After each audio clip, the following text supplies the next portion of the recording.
ಕನ್ನಡ ಚಿತ್ರರಂಗದಲ್ಲಿ challenging star Darshan ಎಂದೇ ಬಿರುದಾಂಕಿತರಾಗಿರುವ ಕನ್ನಡ ಚಿತ್ರರಂಗದ ಪ್ರಮುಖ ನಟ ಹಾಗೂ ನಿರ್ಮಾಪಕ, ಬಾಕ್ಸ್ ಆಫೀಸ್ನ ಸುಲ್ತಾನ, ದಾಸ ಎಂದೇ ಅಭಿಮಾನಿಗಳಿಂದ ಕರೆಸಿಕೊಳ್ಳುವ ದರ್ಶನ್ ಕನ್ನಡ ಚಿತ್ರರಂಗದ ಹೆಸರಾಂತ ಪ್ರತಿಭೆ. ತೂಗುದೀಪ ಶ್ರೀನಿವಾಸ್ ರವರ ಪುತ್ರ. ಸುಮಾರು 2 ದಶಕಗಳ ಹಿಂದೆ ತಮ್ಮ ಸಿನಿಮಾದ ಜೀವನದಲ್ಲಿ 50ಕ್ಕೂ ಹೆಚ್ಚು ಚಿತ್ರಗಳಲ್ಲಿ ನಟಿಸಿ ಕನ್ನಡ ಸಿನಿಪ್ರಿಯರ ನೆಚ್ಚಿಗಿನ ನಟನಾಗಿ ಗುರುತಿಸಿಕೊಂಡಿದ್ದಾರೆ.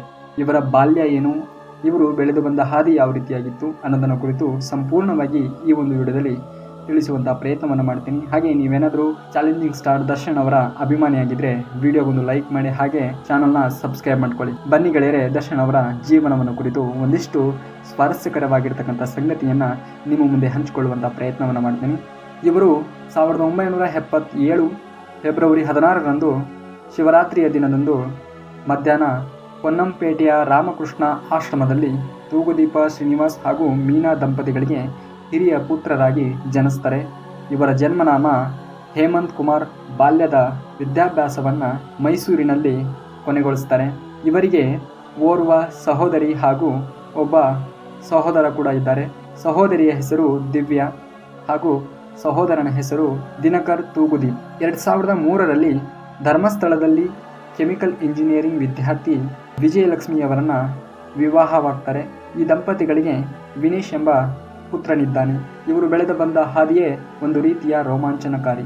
ಯಾಕಂದರೆ ಈ ವ್ಯಕ್ತಿ ಈ ರೀತಿಯ ಕೆಲಸವನ್ನು ಮಾಡಿಲ್ಲ ಅನ್ನುವ ಕೆಲಸವೇ ಇಲ್ಲ ಅನಿಸುತ್ತೆ. ಯಾಕಂತಂದರೆ ಪ್ರತಿಯೊಂದು ಕೆಲಸಗಳನ್ನು ಮನೆಯಲ್ಲಿ ಹಾಲು ಮಾರುವುದರಿಂದ ಹಿಡಿದು ತಂದೆ ಆಸ್ಪತ್ರೆಗೆ ಸೇರಿದಾಗ ಕುಟುಂಬದ ಪೂರ್ತಿ ನಿರ್ವಹಣೆಯನ್ನು ತನ್ನ ಹೆಗಲ ಮೇಲೆ ಹೊತ್ಕೊಳ್ತಾರೆ ನಟ ದರ್ಶನ್ ಅವರು.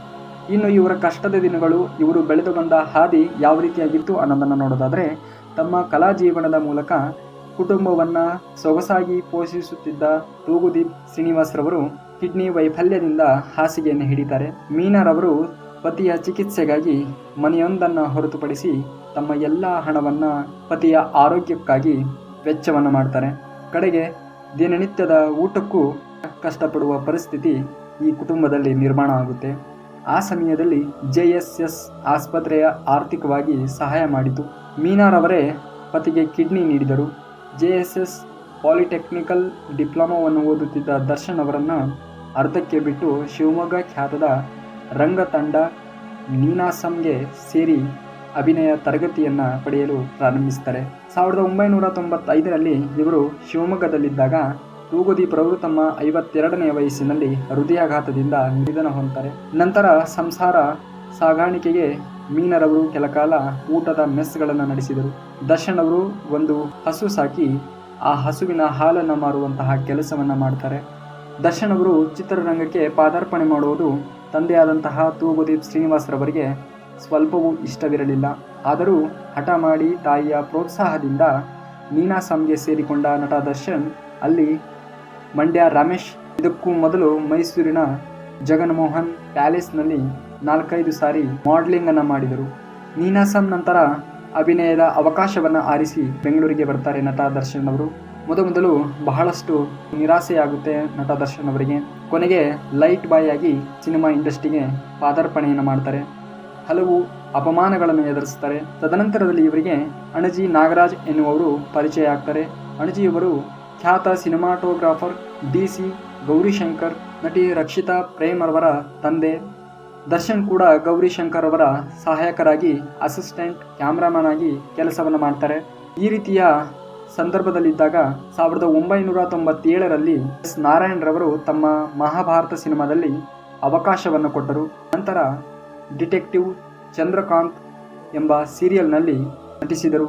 ಆದರೆ ದರ್ಶನ್ ಅವರು ಹೆಚ್ಚು ಗುರುತಿಸಿಕೊಂಡಿದ್ದು S. ನಾರಾಯಣ್ ರವರ ಅಂಬಿಕಾ ಧಾರಾವಾಹಿಯಲ್ಲಿ ನಟಿಸಿದ ಮೇಲೆ. ಹಾಗೆಯೇ 3 ಕಾರ್ಟೂನ್ಗಳಲ್ಲಿ ಕೆಲವು ಪಾತ್ರಗಳಿಗೆ ಧ್ವನಿಯನ್ನು ನೀಡಿದರು. ಡಬ್ಬಿಂಗನ್ನು ಮಾಡ್ತಾರೆ ಚಾಲೆಂಜಿಂಗ್ ಸ್ಟಾರ್ ದರ್ಶನ್ ಅವರು. ಒಟ್ಟಾರೆಯಾಗಿ ಒಂದು ತಮಿಳು ಮತ್ತು 5 ಕನ್ನಡ ಚಿತ್ರದಲ್ಲಿ ಪೋಷಕ ಪಾತ್ರದಲ್ಲಿ ನಟಿಸ್ತಾರೆ. ಈ ರೀತಿಯ ಬೆಳವಣಿಗೆ ಕನ್ನಡ ಇಂಡಸ್ಟ್ರಿಗೆ ಬಂದ ಮೇಲೆ ನಡೆಯುತ್ತೆ.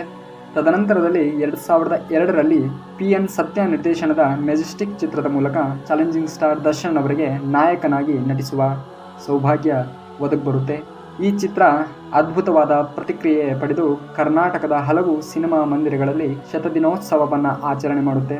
2003ರಲ್ಲಿ ತೆರೆ ಕಂಡ ಪ್ರೇಮ್ ನಿರ್ದೇಶನದ ಕರಿಯ ಚಿತ್ರವು ಕೂಡ ಅತ್ಯುತ್ತಮವಾಗಿರ್ತಕ್ಕಂಥ ಪ್ರದರ್ಶನವನ್ನು ಕಾಣ್ತದೆ.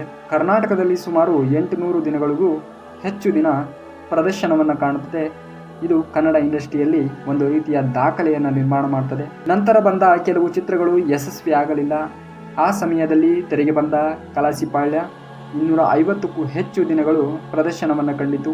ಅಲ್ಲಿಂದ ದರ್ಶನ್ ರಕ್ಷಿತಾ ಜೋಡಿ ಕನ್ನಡ ಚಿತ್ರರಂಗದಲ್ಲಿ ಹಲವು ಯಶಸ್ವಿ ಚಿತ್ರಗಳನ್ನು ನೀಡಿದರು. 2007ರಲ್ಲಿ ಉಪೇಂದ್ರ ಅವರ ಜೊತೆ ಅನಾಥರು ಚಿತ್ರದಲ್ಲಿ ನಟಿಸಿದರು. ಅದೇ ವರ್ಷ ಈ ಬಂಧನ ಚಿತ್ರದಲ್ಲಿ ಸಾಹಸ ಸಿಂಹ ವಿಷ್ಣುವರ್ಧನ್ ರವರ ಚಿತ್ರದಲ್ಲಿ ಪುತ್ರನ ಪಾತ್ರದಲ್ಲಿ ನಟಿಸಿದರು. ಕುಚಿಕೋ ಗೆಳೆಯರಾದ ರೆಬಲ್ ಸ್ಟಾರ್ ಅಮರೇಶ್ ಹಾಗೂ ಸಾಹಸ ಸಿಂಹ ವಿಷ್ಣುವರ್ಧನ್ ರವರ ಪುತ್ರನ ಪಾತ್ರದಲ್ಲಿ ನಟಿಸಿದ ಕನ್ನಡದ ಏಕೈಕ ನಟ ಚಾಲೆಂಜಿಂಗ್ ಸ್ಟಾರ್ ದರ್ಶನ್ ಎಂಬ ಹಿರಿಮೆಯನ್ನ ತಮ್ಮ ಮೂಡಿಗೆ ಏರಿಸಿಕೊಳ್ತಾರೆ. ತದನಂತರದಲ್ಲಿ ಇವರು ಅಯ್ಯ, ಮಂಡ್ಯ, ಸಾರಥಿ, ಬುಲ್ಬುಲ್, ಬೃಂದಾವನ ಹೀಗೆ ಮುಂತಾದ ಚಿತ್ರಗಳಲ್ಲಿ ನಟಿಸಿ ದರ್ಶನ್ ಅವರು 2012ರಲ್ಲಿ ಐತಿಹಾಸಿಕ ಚಿತ್ರವಾಗಿರ್ತಕ್ಕಂಥ ಕ್ರಾಂತಿವೀರ ಸಂಗೊಳ್ಳಿ ರಾಯಣ್ಣ ಚಿತ್ರದಲ್ಲಿ ರಾಯಣ್ಣನಾಗಿ ಆರ್ಭಟಿಸಿದರು. ಈ ಚಿತ್ರಕ್ಕೆ ಉತ್ತಮ ನಾಯಕ ಫಿಲ್ಮ್ ಫೇರ್ ಪ್ರಶಸ್ತಿಯನ್ನ ತನ್ನ ಹೆಗಲಿಗೇರಿಸಿಕೊಳ್ತಾರೆ.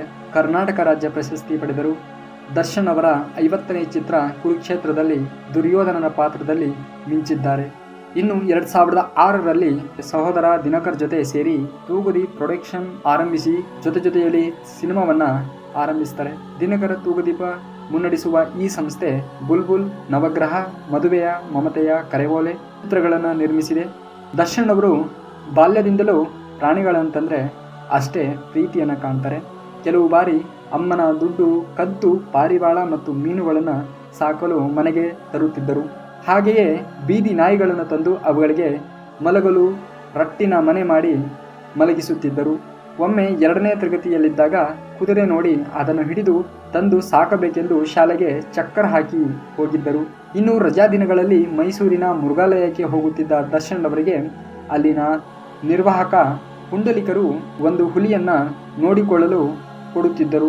ಅಲ್ಲಿಂದಲೇ ಪ್ರಾಣಿಗಳ ಮೇಲೆ ನಂಟು ಮತ್ತು ಪ್ರಾಣಿಗಳ ಬಗ್ಗೆ ಅಪಾರವಾದ ಜ್ಞಾನವನ್ನು ಹೊಂದಿದ್ದರು. ಈಗಲೂ ಮೈಸೂರಿನ ಮೃಗಾಲಯಗಳಲ್ಲಿ ಕೆಲವು ಪ್ರಾಣಿಗಳನ್ನು ದತ್ತು ತೆಗೆದುಕೊಂಡು ಸಾಕುವಂಥ ಕೆಲಸವನ್ನು ಮಾಡ್ತಾ ಇದ್ದಾರೆ ಚಾಲೆಂಜಿಂಗ್ ಸ್ಟಾರ್ ದರ್ಶನ್ ಅವರು. ಮೈಸೂರಿನ ಟಿ ನರಸಿಂಹಪುರ ಹತ್ತಿರದ ಒಂದು ಮಿನಿ ಫಾರ್ಮ್ ಹೌಸ್ ಅನ್ನು ಹೊಂದಿರುವ ನಟ ದರ್ಶನ್ ಅಲ್ಲಿ ಕುದುರೆ, ಹಸು ಸೇರಿದಂತೆ ಮುಂತಾದ ಸುಮಾರು 120ಕ್ಕೂ ಹೆಚ್ಚು ಪ್ರಾಣಿಗಳನ್ನು ಸಾಕುತ್ತಿದ್ದಾರೆ. ಸಂಗೊಳ್ಳಿ ರಾಯಣ್ಣ, ಸಾರಥಿ ಮುಂತಾದ ಚಿತ್ರಗಳಲ್ಲಿ ತಮ್ಮ ಫಾರ್ಮ್ನ ಸಾಕು ಕುದುರೆ ಖಾದಲ್ ಮೇಲೆ ಸವಾರಿ ಮಾಡಿದ್ದು ವಿಶೇಷ. ದರ್ಶನ್ ರವರ ವಿಶೇಷ ಪ್ರೀತಿಯ ಕುದುರೆ ಸ್ಟಾನ್ಲಿ ಪಾಂಡಿಚೇರಿಯಲ್ಲಿ ಮಡಿದಾಗ ಅಪಾರವಾಗಿ ನೊಂದಿದ್ದ ದರ್ಶನ್ ಅದರ ಚಿತ್ರವನ್ನು ತನ್ನ ಬಲ ತೋಳಲ್ಲಿ ಹಾಕಿಸಿಕೊಂಡಿದ್ದರು.